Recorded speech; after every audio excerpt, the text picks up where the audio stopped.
barn eller ännu värre att ens barn inte lever längre. Det är en oro som Anna Bergfors levt med under väldigt många år. Hon är mamma till en vuxen son som lever med missbruk och beroendeproblematik, och i boken Jag har inga ord kvar beskriver hon sina tankar om skuld, skam och rädsla. Och nu finns hon med oss här i studion. Välkommen hit, Anna. Tack så mycket, Anna. Du har levt med en son som har levt med missbruk och beroendeproblematik i 15 år. Precis. Hur överlever man själv? Jag tänkte att man skriver en bok. Så enkelt är det ju inte. Men ett sätt att hantera svåra saker, det är ju att vara kreativ, att använda till exempel att skriva eller måla eller något skapande för att få uttryck för sina känslor. En del tränar och går på boxning och så vidare. Jag har försökt hantera min oro och sorg med att skriva. Och det har resulterat i boken Jag har inga ord kvar. Och du ska läsa upp ett stycke härifrån. Precis. Så varsågod. Tack så mycket. Jag planerar för din begravning. Det har jag gjort ganska länge nu. Det finns någon slags tröst i det. Som att jag får ta ut sorgen någonstans. För jag sörjer. Jag sörjer det jag saknar. Jag sörjer att jag saknar. Jag saknar verkligen dig. Det känns som om jag är en barnlös mamma. En halv mamma. En ganska misslyckad mamma. Ibland. Ibland tänker jag att jag misslyckades nog. Och ibland tänker jag att du misslyckades. Jag vet inte vilket som är värst. Men jag kan vara en misslyckad mamma i all evighet om det skulle hjälpa dig. Om det skulle hjälpa dig tillbaka till oss levande. Det är konstigt att sörja de som lever. Det är konstigt att planera för de levandes begravning, men jag gör det. För då är jag kanske mer beredd om du dör. När du dör kanske jag också dör. På något sätt dör jag nog. Alltså otroligt gripande och starkt. Orden du skriver när man själv är mamma också, att du planerar för din sons begravning. Är det så det har känts i många år? Ja, jag skulle säga att det är liksom någon slags ständig följeslagare, just den här oron och sorgen, och att faktiskt det värsta som en människa, en förälder kan vara med om, det är ju att förlora sina barn. Och med den krassa verklighet som finns utifrån missbruksproblematik så är det ju en del som faktiskt inte överlever missbruk. Jag är anhörig både då till min son, men också syster. Jag har en lillebror som gick bort, också i droger. Så jag har liksom 2 anhörigperspektiv kan man säga. Så att jag har också sett att man faktiskt dör. Och då, det är krassa verkligheten för vissa. Och hur har det påverkat dig att du har levt i så många år som anhörig? Ja. Först med en bror som till sist miste livet och sen din son. Ja, precis. Det är klart, det har påverkat mig jättemycket. Jag skulle säga att det har påverkat liksom mig i grunden, min person. Att från att kanske vara en mer, liksom, eller det är jag väl ibland nu också, liksom öppen och sprudlande, så blir man mer tillbakadragen, återhållsam. Och det hänger ihop med det här, framförallt utifrån föräldraskapet med skam och skuld. Att de flesta föräldrar liksom, man försöker liksom rannsaka sig själv och hitta förklaringar till varför började han missbruka. Det måste vara något som jag gjorde, det måste vara något i uppväxten. För man vill ha förklaringar, man vill liksom förstå vad som har hänt. Och då blir det väldigt mycket liksom att man lägger tillbaka skulden på sig själv. Och där hör den ju verkligen inte hemma. Det finns ju inga föräldrar som vill att deras barn ska missbruka.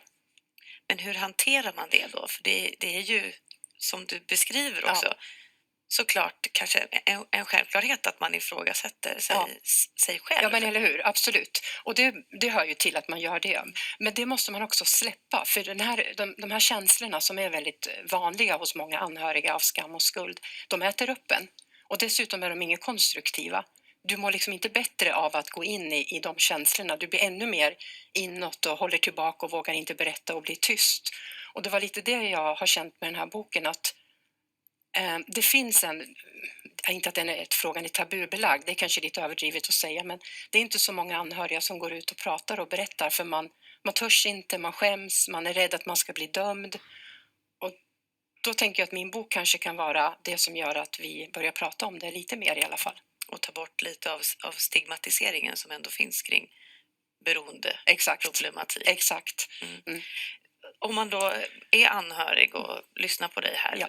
hur tycker du att man ska gå tillväga? Vad finns det för hjälp att få? Precis. Jag skulle säga det man kan göra själv, det är ju till exempel då att skriva, eller just som jag var inne på förut, att hitta någonting som du själv mår bra av. Det behöver inte vara något skapande eller kreativt. Det kan ju vara att du gör saker som du mår bra av. Du går på massage, du tränar, du äter god mat och är med liksom människor du älskar. Att ta hand om sig själv skulle jag säga är oerhört viktigt, för det gör inte alla anhöriga.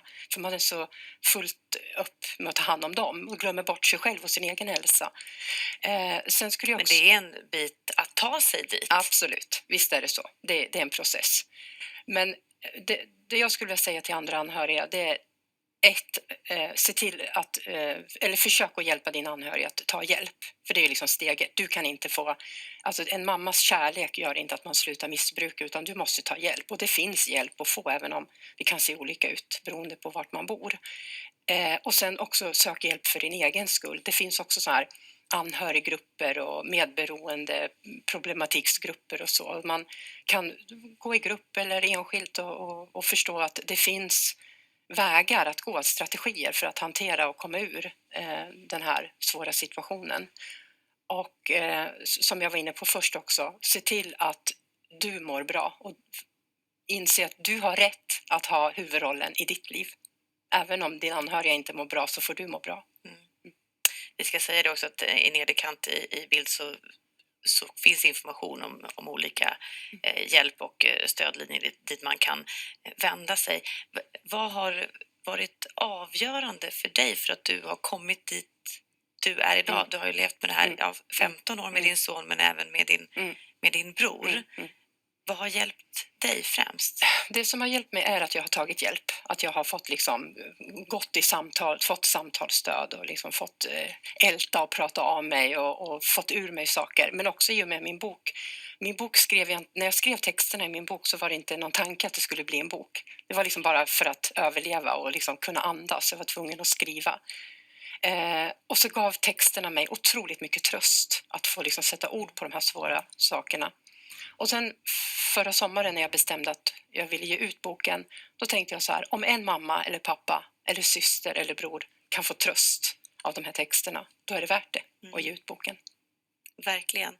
Din son är 32 år idag. Hur mår han? Han mår bra idag. Han är på ett behandlingshem, så det känns väldigt positivt. Så jag håller alla tummar och tår. Och hur mår man som mamma då när man vet att han är på behandlingshem och då, är under tillfrisknande? Ja, men precis. Då mår man ju bra såklart. Då dämpas ju oron och våndan. Så det känns väldigt positivt. Och det finns hjälp att få. Och för många personer så vänder det. Så är det. Har din son läst dina texter som du har skrivit? Ja, det har han. Ja. Och vad säger han? Han sa att hans första reaktion var det är en bra bok. Det är din berättelse. Det är ditt perspektiv. Och så är det. Boken handlar om mig. Den handlar inte om min son. Den handlar om mig och hur det är att vara anhörig. Och hur har mottagandet varit från andra? Från andra enormt positivt.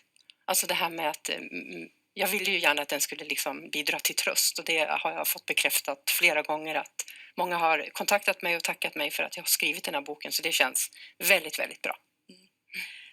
Stort tack för att du gästar oss och delar med dig av din historia. Som sagt, det hjälper ju att försöka ta bort stigmat den mån det går kring det här. Tack så mycket.